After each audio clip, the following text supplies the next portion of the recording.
Ilang araw matapos ang pag-alboroto ng Bulkang Kanlaon sa Negros Island nitong June 3, patuloy pa rin itong nagbubuga ng mataas na level ng asupre base sa tala ng Kanlaon Volcano Observatory.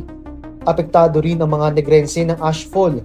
Sa aerial inspection na isinagawa ng Office of Civil Defense, tanaw ang epekto ng ashfall sa ilang bayang apektado nito. Nagkaroon din ng lahar flow sa La Castellana sa Negros Occidental. Kita sa video ang pagragasa ng makapal na kulay abong putik na sinasabing may dalang volcanic materials. Isinailalim na sa state of calamity ang nasabing lugar, maging ang Canlaon City sa Negros Oriental. Nakataas pa rin sa alert level 2 ang bulkan base sa advisory ng PHIVOLCS. Kaya pinapayuhan ng mga residente malapit sa bulkan na huwag lumapit sa loob ng 4-kilometer permanent danger zone. Patuloy pa rin kasi ang pamamaga nito at hindi inaalis ang posibilidad ng muling itong pagsabog ayon sa PHIVOLCS.